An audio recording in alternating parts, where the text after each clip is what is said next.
साथीहरु स्वागत छ कनेक्ट नेपालमा। केही एक महिना अगाडि ठ्याक्क मैले तपाईलाई एक महिना अगाडि यो भिडियो देखाएको थिएँ र मैले उहाँको बेलामा भनेको थिएँ उहाँलाई न्युजिल्यान्डबाट पनि आयरल्यान्डबाट दुई ठाउँबाट आएको छ भनेर अफर लेटर र उही साथीको चाहिँ आज चाहिँ कन्ट्र्याक्ट आएको छ है, जुन म देखाउँछु र उहाँले चाहिँ महिनाको भनेको छ वर्षको त 30,000 युरो कमाउनुहुन्छ र 30,000 युरोलाई चाहिँ तपाईले आजको एक्सचेन्ज रेट हेर्नुभयो भने 1.46.62 छ। 146 ले मल्टिप्लाई गर्नुभयो भने 43 लाख समथिङ आउँछ हैन, 43.5 लाख जति हुन्छ। सो वर्षको उहाँले चाहिँ 43.5 लाख कमाउनुहुन्छ। र म यो भिडियो तपाईले भिडियो हेर्नु भएको छैन भने म यो भिडियो चाहिँ के गर्छु भने माथि लिंकमा छोडिदिन्छु, आई बटनमा क्लिक गरेर हेर्नु होला र त्यसपछि चाहिँ यो हेर्नु होला।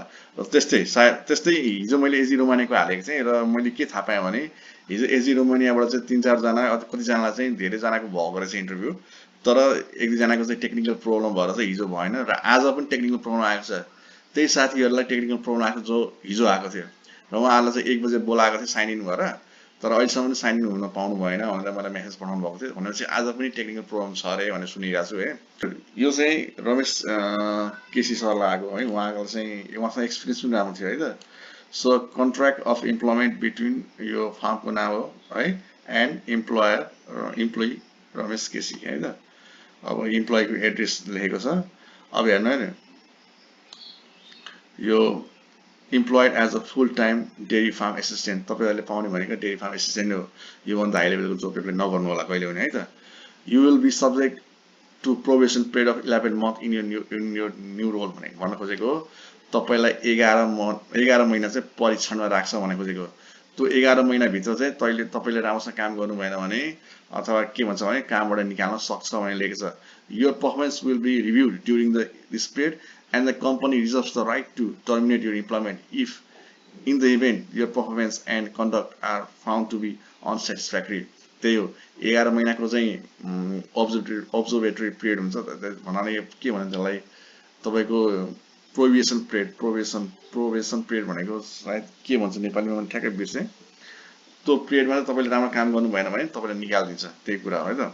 The duties will be outlined at the interview together with many other duties as may be assigned by your manager and other authorities officer from time to time भन्न खोजेको उहाँ भने जब गर्दाखेरि उहाँको इन्टरभ्यु भएको थियो। त्यो इन्टरभ्युमा के काम गर्नुपर्छ भनेर त्यहाँ भनिएको छ, त्यही काम गर्नुपर्छ भनेर भनेको छ है त।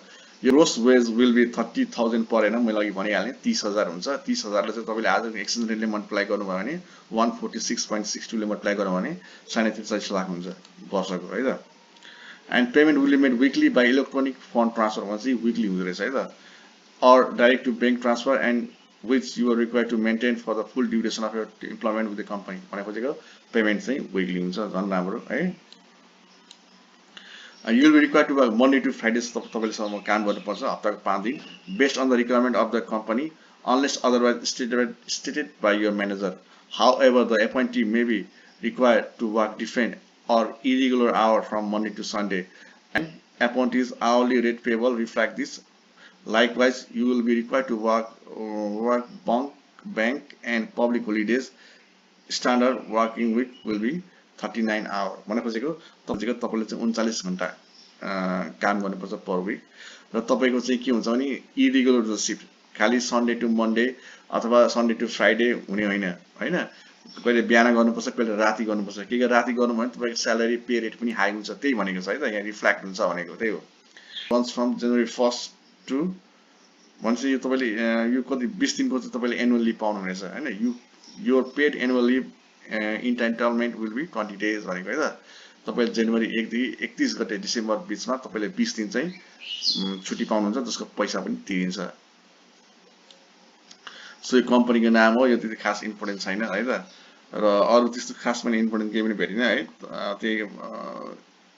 त्यही कुरा भनेको चाहिँ 11 महिनाको तपाई परीक्षण काल हुन्छ। त्यो कालमा तपाईले राम्रोसँग काम गर्नु भएन तपाईले निकाल्दिन्छ। र तपाईले यो पेमेन्ट कसरी हुन्छ, विकली हुन्छ र तपाईले चाहिँ वर्षको 30,000 युरो पाउनुहुन्छ। त्यसलाई कन्भर्ट गर्नुभयो भने 43 लाख 43 लाख हुन्छ। अनि अर्को कुरा भनेको चाहिँ तपाईले चाहिँ विकमा चाहिँ 39 आवर काम गर्नुपर्छ र तपाईको काम गर्ने शेड्युल चाहिँ चेन्ज हुन सक्छ। चेन्ज भयो भने पैसा पनि चेन्ज हुन सक्छ भन्न खोजेको है त। यो मेन इम्पोर्टेन्ट कुरा हो। र तपाईले एप्लाई गर्ने भनेको दुईटा वेबसाइट छ हैन। र तपाईले चाहिँ we are hiring farm worker, dairy worker and gen farm worker required nationwide भनेको छ है। अब तपाईले यहाँ हेर्नु भयो भने summer farm work, dairy farm work, relief milker, farm worker है थुप्रै छ यहाँ थुप्रै जोब छ। अब कुनै पनि तपाईलाई जस्तै फार्म वर्कर तपाईँ कुनै पनि जोबमा इन्ट्रेस्ट हुन्छ भने यो पढ्नु रिक्वायरमेन्ट पढ्नु होला है त।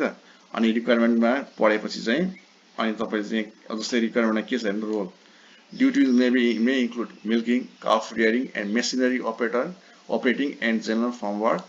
Flexible roles available year-round opportunity and part-time flexible jobs है त। सो यो पढ्नु होला है त, यो सब के कुरा यहाँ लेखेको छ पढ्नु होला। अनि तपाईले चाहिँ benefits, competitive rates, training provided if required, paid directly by FRS भने चाहिँ तपाईले ट्रेनिङ पनि दिँदो रहेछ है त। के तपाईँ इन्ट्रेस्टेड हुनुहुन्छ भने यस्तो खालको जोबमा यहाँ क्लिक गर्नु होला, यहाँ एउटा फर्म आउँछ, यो फर्मलाई फिलअप गरेर पठाउनु होला है त। केही गरी तपाईसँग एक्सपिरियन्स लेटर छ भने पनि प्लिज यो सिभीसँग एट्याच गर्नु होला है, तपाईको प्लस पोइन्ट हुन्छ है त, सिभीसँग एट्याच गर्नु होला। र यहाँ थुप्रै जोब छ, त्यो आफै हेर्नु होला है त, यहाँ अरू पनि जोब छ आफै हेर्नु होला है त। त्यस्तै अर्को छ, अब यो के छ भने जस्तै यो 3 दिन अगाडिको छ एसिस्टेन्ट अन डेरी फार्म भनेको छ। त्यस्तै अलिकति तल जान्छ उहाँ अफिस एडमिनिस्ट्रेटर, यो एप्लाई नगर्नु, यो हुँदैन, तपाईले पाउनुहुन्न।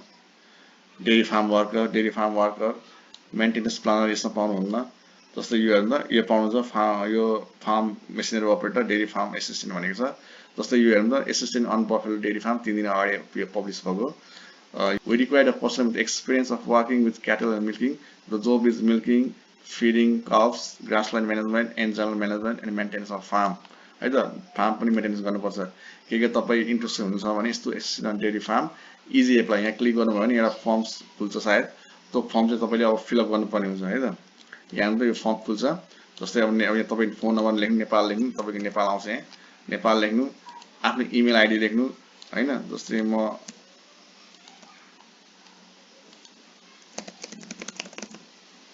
कन्टिन्यू गर्छु, मेरो फोन नम्बर 9841588554 है त, कन्टिन्यू गरौँ। त्यसपछि हेर्नु तपाईले आफ्नो सिभीलाई अपलोड गर्नुपर्छ, सिभीलाई अपलोड गर्नु है। म एउटा कुनै र्यान्डम सिभीलाई अपलोड गर्छु, कुनै साथीको सागरको गरिदिन्छु है त। अनि त्यसपछि के गर्नु, कन्टिन्यू गर्नु। त्यसपछि क्वेसन फ्रम द इम्प्लोयर यो छ हैन, त पढ्नु होला हैन, के कुरा भनेको छ। अनि त्यसपछि कन्टिन्यू गर्नु होला। यहाँ मैले yes I can communicate, do you have driving licence छ कि छैन, छ भने यस लेख्नु, छैन भने नो लेख्नु है, नो लेख्नु। I also work in Ireland, no लेख्नु। अनि हाउ मेनी एक्सपिरियन्स छ तपाईको, कति 2 वर्ष 3 वर्ष कति छ, डु यु स्पिक इंग्लिश, यस लेख्नु, कन्टिन्यू गर्नु। अनि तपाईले चाहिँ यहाँ आउँछ, यसलाई पनि कन्टिन्यू गर्नु। त्यसपछि तपाईले चाहिँ अब आफ्नो कभर लेटरलाई एट्याच गर्नु है। यहाँ छ कतै सबमिट यो एप्लिकेसन 8 छ नि, हेर्नु 8 छ नि, सपोर्टिङ डकुमेन्ट भनेर यहाँ क्लिक गर्नु। यहाँ चाहिँ तपाईले चाहिँ आफ्नो कभर लेटरलाई चाहिँ अपलोड गर्नुपर्ने हुन्छ। मैले एउटा कुनै र्यान्डम लिए, यसलाई कभर लेटरलाई मैले अपलोड गर्दिएँ त। अनि त्यो चाहिँ अपडेट गर्नु यसलाई। अनि त्यसपछि के गर्नु, सबमिट यो एप्लिकेसन भनेर गर्नु है त। सो सजिलो छ एप्लाई गर्न, त्यस्तै गाह्रो छैन है त। त्यस्तै अरू पनि यहाँ हेर्नु कहिले के छ जोब खुलेको सबै हेर्नु होला, अनि एप्लाई गर्नु होला है। 8 दिन अगाडि पनि खुलेको छ, 9 दिन अगाडि खुलेको छ है। सो म दुईटै लिंक छोडेछु तपाईहरुलाई एप्लाई गर्नको लागि, दुईटै फर्मको, अनि एप्लाई गर्नु होला। र कति चाहिँ कस्तो हुन्छ भने तपाईले चाहिँ WhatsApp नम्बरबाट पनि एप्लाई गर्नुपर्ने हुन्छ भने, किनभने उनीहरुले WhatsApp नम्बर पनि रेस्पोन्ड गर्छ। र उहाँ साथीको छ नि, उहाँ साथीलाई यो WhatsApp नम्बरबाट एप्लाई गर्नुभएको थियो, अनि उहाँको आएको थियो है त। र आई होप तपाईलाई आजको इन्फर्मेसनहरु मन पर्यो होला। मन परेको चाहिँ लाइक र सब्स्क्राइब गर्न नबिर्सिनु होला। यहाँसम्म हेरिदिनु भयो, धेरै धेरै धन्यवाद।